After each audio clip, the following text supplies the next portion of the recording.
À votre santé, une enquête de Riley Page, tome 6, de Blake Pierce, lue par Faïda Lovero.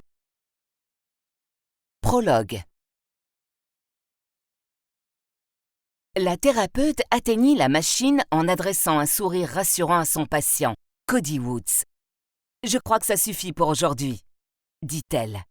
La jambe de Cody s'arrêta lentement de bouger. La machine le faisait pédaler depuis 2 heures pour rééduquer son genou. « J'aurais presque oublié que c'était allumé, Ali, » répondit Cody en étouffant un rire. Elle eut un pincement au cœur. Elle aimait bien ce nom, Ali.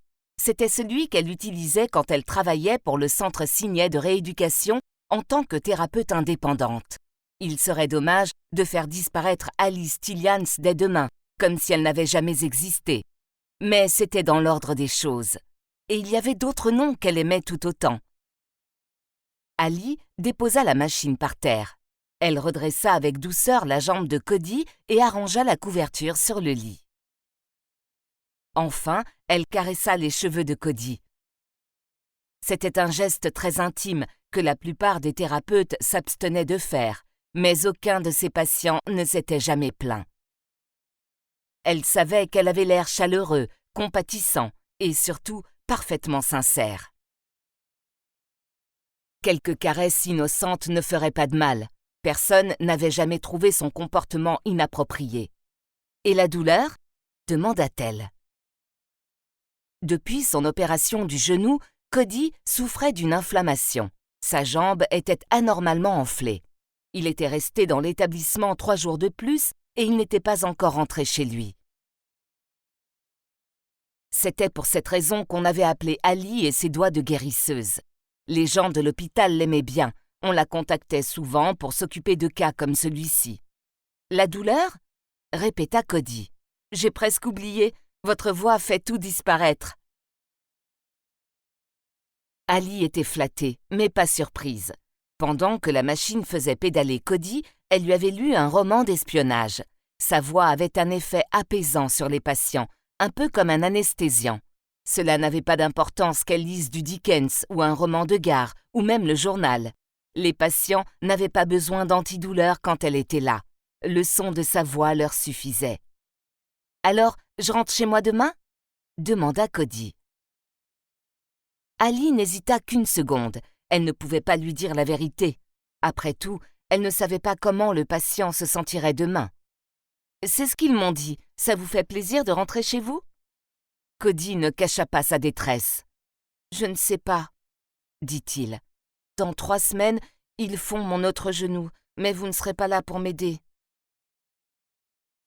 Ali lui prit la main et la serra. Elle aurait voulu le quitter autrement. Depuis qu'elle le soignait, elle avait raconté une longue histoire sur sa prétendue vie, une histoire assez banale de son point de vue, mais Cody semblait l'adorer. Elle lui avait expliqué que son mari, Rupert, allait bientôt prendre sa retraite. Son plus jeune fils, James, était parti à Hollywood pour y proposer des scénarios. Son fils aîné, Wendell, vivait ici même, à Seattle. Il enseignait la linguistique à l'Université de Washington. Comme ses enfants étaient tous adultes, Ali et Rupert allaient déménager dans un charmant village colonial au Mexique.